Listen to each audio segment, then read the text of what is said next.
Ok, bonsoir frères et sœurs, c'est Conan Joseph. Je suis là cet après-midi pour vous partager la parole de Dieu. Et aujourd'hui, la question qui me revient en tête dans ces différentes années, c'est l'identité. En tant que chrétien, on a notre propre identité. Et ce que Dieu nous demande, c'est de faire la part des choses. Et dans sa parole, en Jean 8, verset 12, il est question de dire: Jésus ici se proclame, je suis la lumière du monde, et celui qui me suit ne marchera point dans les ténèbres, mais il aura la lumière de la vie. En disant je suis la lumière du monde, Dieu ici affirme ici qui il est en réalité.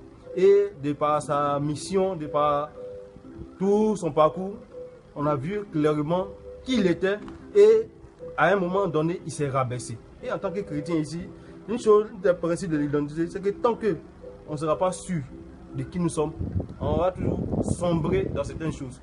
Parce qu'en réalité, lorsque on voit ici un fils de président, on connaît déjà son identité, on sait qui il est, on sait qu'est-ce qui en même temps le disqualifie dans certaines choses. Et en tant que chrétien, lorsque on se dit chrétien, lorsqu'on est chrétien, il faut que cette identité nous amène à pouvoir poser des actes qu'il faut, à pouvoir poser des actes où Dieu soit content. Parce que ici, il est vraiment important. On ne peut pas dire on est chrétien et puis encore on se retrouve dans certaines choses ou bien on développe encore certaines idées. Et en tant que chrétien, on a besoin de pouvoir vraiment faire la part des choses. Car cette identité-là, on ne doit pas la perdre.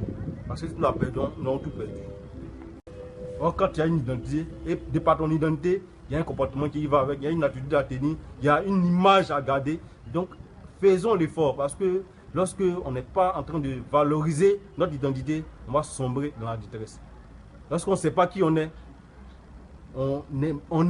comme ça dans la rue, on est comme ça dans la rue, on est comme ça dans ce monde-là. Et certaines choses, certains attributs, on nous donne certains attributs. En réalité, lorsque tu sais que ici est l'enfant de Dieu, qu'avec Dieu, je suis capable de rentrer par-ci, par-là et de sortir vainqueur, de pouvoir même passer même un concours, de pouvoir même présenter, de pouvoir aller faire un test sans rien payer et sortir de là victorieux, sortir de là avec la victoire. On voit clairement que en réalité, de par là, tu sais qui tu es et tu sais comment aussi tu te prépares à aller affronter chaque épreuve. Parce que c'est vraiment important. En tant que disciple, il faut qu'on puisse savoir qui nous sommes. Et si on sait qui on est, on va voir clairement que chaque aspect de nos vies sera rangé. Parce que lorsque tu vas sortir pour aller affronter telle ou telle chose, tu sais déjà qui tu es. Et en fonction de ça, tu te prépares à aller affronter chaque activité, chaque épreuve et qui sort de la victoire. Mais lorsque on sera en train de douter de notre identité, on voit qu'on sera en train de sombrer dans le doute, dans la détresse, dans le stress, au point où nous-mêmes on ne se comprend pas. Donc, frères et sœurs, je voulais vous encourager tout un chacun à garder le regard fixé sur Dieu, à garder le regard plongé dans la parole de Dieu. Parce que on saura qu'on va savoir qui nous sommes en réalité.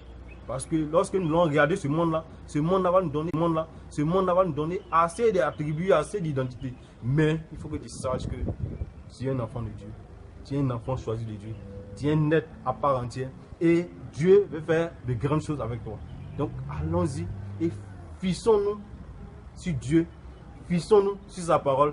C'est ce qui va nous aider à pouvoir demeurer fiers en étant chrétiens. Merci beaucoup.